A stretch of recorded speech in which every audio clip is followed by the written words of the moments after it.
ঝিনাইদহে প্রথমবারের মতো পেঁয়াজ সংরক্ষণে ব্যবহার করা হচ্ছে এয়ার ফ্লো মেশিন, যা কৃষকের এসি নামেও পরিচিত। পরীক্ষামূলকভাবে এই প্রযুক্তি ব্যবহার করে পেঁয়াজ সংরক্ষণ করছেন শৈলকুপা উপজেলার কয়েকজন কৃষক ও ব্যবসায়ী। এতে যেমন পেঁয়াজের পচন কমেছে, তেমনি দীর্ঘদিন ভালোভাবে সংরক্ষণ করে সুবিধাজনক সময়ে বিক্রির মাধ্যমে লাভবান হচ্ছেন কৃষকেরা। স্থানীয় কৃষকদের সঙ্গে কথা বলে জানা যায়, সনাতন পদ্ধতিতে সংরক্ষণের ফলে প্রতি মনে 10 থেকে 12 কেজি পর্যন্ত ওজন কমে যায়। সেখানে এয়ারফ্লো পদ্ধতিতে তেমন ঘাটতি নেই। আমরা এই যে পেঁয়াজটা রাখছি, অন্য বছর আমরা এতকাল আমরা ছাদে রাখছি। ছাদে রেখে আমাদের পেঁয়াজ চৈত্র মাসের থেকে আশ্বিন কার্তিক মাস পর্যন্ত 12 কেজি 14 কেজি ঘাটতি হয় এক মনে। একমাত্র স্মার্ট সিটি বসুন্ধরা, আধুনিকতায় এক ধাপ এগিয়ে। আর এই মেশিন উঠাতে এই মেশিনে 4 কেজির থেকে 5 কেজি 8 মাসে ঘাটতি হবে। আর রানিং কিনা বেচা করলে তখন অল্প কিছু ঘাটতি হবে। তাহলে চাষি তো বাঁচবে। আর এর মেশিন আমরা দেখিনি কোনোদিন। এর মেশিনটা আইছে মানে প্রথম নতুন আমরা দেখতেছি, তাতে পেঁয়াজটা খুব ঠিক রাখতেছে। এই মালটা ঠিকে গেলে চাষি আরো হলে ধরেন যে উৎপাদন বাড়াবে, যদি এটা জিনিসটা ভালো হয়। আমাদের এই যে মেশিনে মালটা থইছি, এই মালটা আমাদের কম পচবে না। আর আমরা যে চাং পেতে পেঁয়াজ থই, আমাদের পেঁয়াজ হাত থেকে মন খারাপ 5 কেজি 10 কেজি কমিয়ে যায়। তা আমাদের চাঙে আছে আমার পেঁয়াজ আরও পচিয়ে নষ্ট হয়ে যায়।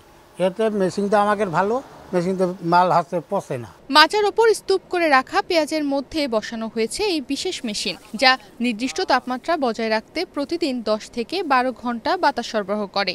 এতে করে 8 থেকে 9 মাস পর্যন্ত পেঁয়াজ সংরক্ষণ করা সম্ভব হচ্ছে। আর মাসে বিদ্যুৎ বিল আসে মাত্র 500 থেকে 600 টাকা। কৃষকরা বলছেন, কম খরচে এত ভালো ফল তারা পাবেন তা ভাবেননি। এই প্রযুক্তি তাদের ভবিষ্যতের ভরসা হয়ে উঠবে। সাথে পেঁয়াজ ছোড়াতে দেখা যাচ্ছে অনেক সময় পেঁয়াজ শর্ট হয়ে যায়। এখন যদি এইটা করাতে যদি পেঁয়াজ ভালো থাকে, তাহলে আমরা এইটা পরবর্তীতে রাখবো। সেদিনকে এর ভিতরে একদম আমি উঠছিলাম, ওকে একটু করে দেখলাম, তো আল্লাহর রহমতে এখনো কোনো সমস্যা হয় না। তাতে মনে হচ্ছে যে ভালোই হবে ইনশাআল্লাহ। ঈদের পরবর্তীতে যদি এবছরে যদি ভালো রেজাল্ট আসে, সামনের বছরে দেওয়া হয়তো এর চাহিদা অনেক বেশি হবে।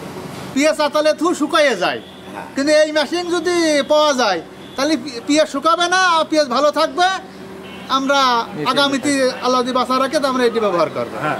ঝিনাইদহ কৃষি সম্প্রসারণ অধিদপ্তরের উপপরিচালক ষষ্ঠীচন্দ্র রায় জানিয়েছেন, কৃষকদের এই প্রযুক্তির সঙ্গে পরিচিত করাতে প্রশিক্ষণ ও উদ্বুদ্ধকরণ কার্যক্রম পরিচালনা করা হচ্ছে। কৃষি বিভাগের পক্ষ থেকে প্রণোদনার আওতায় এই মেশিন বিনামূল্যে বিতরণ করলে কৃষকেরা আরও আগ্রহী হবে বলে মনে করছেন তিনি।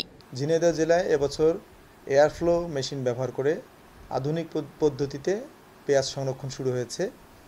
এই মেশিন ব্যবহারের মাধ্যমে কৃষক পেঁয়াজ সংরক্ষণ করে খুব সামান্যতম ওজন কমবে এবং এই মাধ্যমে পচন থাকবে না বলে আমরা জানতে পেরেছি।